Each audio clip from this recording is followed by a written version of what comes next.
Les semences ne sont pas indemnes de pathogènes et portent des agents qui peuvent causer des maladies. Face à certains sols contaminés, mais aussi à la prolifération des ravageurs, les jeunes plantues sont d'autant plus sensibles. Alors le traitement des semences est-il la solution? Le traitement de semences permet de lutter de façon préventive contre certaines maladies, d'accord, mais il ne faut pas perdre de vue que bien souvent, c'est aussi la seule façon de lutte. On n'a pas de moyens de curatifs contre certaines maladies, comme par exemple la carie, ou même contre des ravageurs, contre les taupins par exemple, on n'a pas de moyens qui permettent d'intervenir en végétation quand on voit les problèmes. À côté de ça, il y a quand même quelques ravageurs pour lesquels on a quand même d'autres moyens de lutte, notamment tout ce qui est ravageurs d'automne, les pucerons qui transmettent la jaunisse nanisante de l'orge, les cicadelles qui transmettent la maladie des pieds chétifs. Donc, soit on protège les semences avec un insecticide qui est systémique, qui donc va pénétrer la plante et lui permettre de lutter contre les pucerons qui viennent s'alimenter sur cette plante. Soit par rapport à ces pucerons ou même ces cicadelles, il y a également la possibilité de faire un traitement, ce qu'on va dire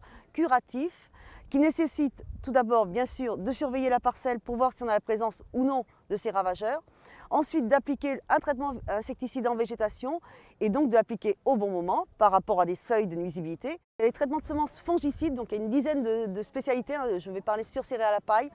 qui permettent essentiellement donc de lutter contre la carie et les fusarios, qui entraînent des fontes de semis, des manques à la levée, mais également d'autres maladies, par exemple sur l'orge, on peut parler du charbon nu, ou de l'helminthosporiose, qui sont des maladies qui sont transmises uniquement par la semence, et là il n'y a pas de sol, donc traiter la semence vraiment nous permet d'avoir une culture saine. Pour cette parcelle de démonstration, on a volontairement appliqué des spores de carie sur les semences, donc on a contaminé artificiellement les semences, on a très peu d'épicins, environ 20%, et on a toutes les plantes malades qu'on voit moins facilement parce qu'on a des plantes qui sont plus basses, et si on regarde d'un peu plus près, là vous avez un épi sain, et un épi contaminé, un épi qui porte la maladie. Donc l'épi qui porte la maladie est, bon, on va dire, est quand même nettement plus petit, pas 2 fois plus petit, mais bon. Quand vous prenez un grain et que vous l'ouvrez, vous voyez qu'il y a dedans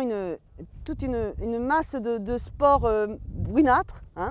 et ce sont les spores de carie. Si on laisse cet épi mûrir, on va avoir des spores qui vont se répandre et qui vont pouvoir venir contaminer et le sol pendant de nombreuses années, ou bien également il y a un risque au point de vue des parcelles environnantes parce que ces spores sont évidemment très volatiles et peuvent être portés relativement loin.